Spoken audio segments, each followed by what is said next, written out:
Эпицентр химической катастрофы в Стерлитамаке в Башкортостане. 36 человек пострадали из-за взрыва на заводе башкирской содовой компании, 9 в реанимации.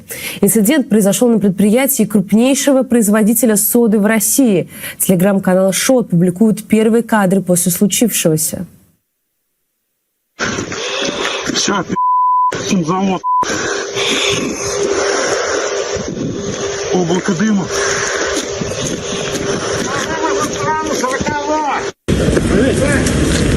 Да, сам жертвы. На, подложи. Везде валяются. О погибших не сообщается. Взрыв произошел на производственной площадке, а причина в разгерметизации технологического трубопровода. Так это формулируется, по крайней мере. По данным телеграм-канала 112, взорвалась открытая технологическая установка. Впрочем, в самой башкирской содовой компании настаивали. Угрозы жизни и здоровью людей нет, все под контролем. На месте взрыва находилось около 50 сотрудников. У большинства пострадавших отек легких, химические ожоги глаз и отравление хлором. На месте работают 19 бригад скорой помощи. Из Уфы даже вылетели санавиации и бригады врачей. На взрыв уже успел отреагировать Следственный комитет и возбудил уголовное дело по статье «Нарушение требований промышленной безопасности опасных производственных объектов». Но, как пишет «База», всего за несколько дней до взрыва Росприроднадзор проводил на предприятии внеплановую проверку. Якобы даже в результате ее был выявлен целый ряд нарушений. К нам присоединяется Руслан Валеев, издатель медиапроекта «Аспекты Башкортостана». Здравствуйте. Здравствуйте, Валерий.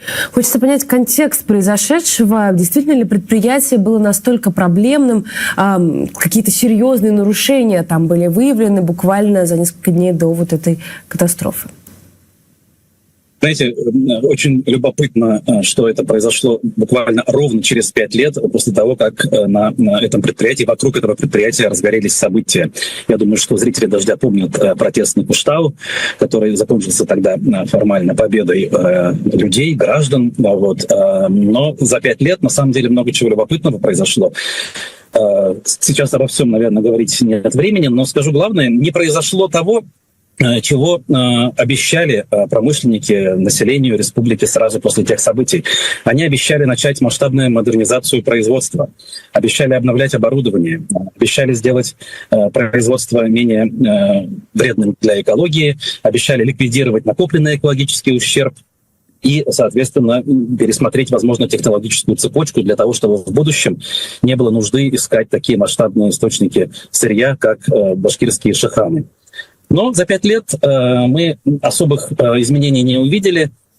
В первые 2 года, знаете ли, до начала войны в 2022 году предприятие пыталось в этом направлении какие-то шаги осуществлять, по крайней мере, рекламировало, собирало журналистов, возило нас на производство. Мы наблюдали, что все выглядит крайне печально, как это было там в начале 50-х построено. При этом меняли какие-то отдельные установки, завозили иностранное оборудование, но это не происходило системно, на мой взгляд. Это было какие-то разовые истории. Вот. И мы имеем, что имеем. Вот, пожалуйста, доказательства. Происходят техногенные даже не происшествия, а в некотором роде катастрофы, которые доказывают, что по большому счету ничего не изменилось.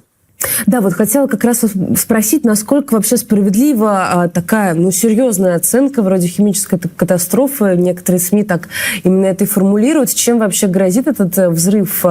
Почему это важно в каком-то смысле?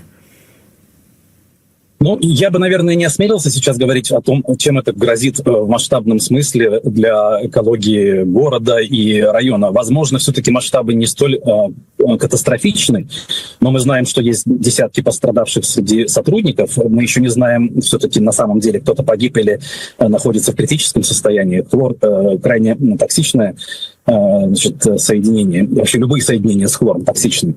Вот. Тут, наверное, будет смысл попозже общаться с экологами, кто в этой теме понимает больше. Вот. Единственное, что для конкретного предприятия это наверняка ущерб очень масштабный. Потребуется не просто замена трубопровода, но и восстановительные работы в цехах.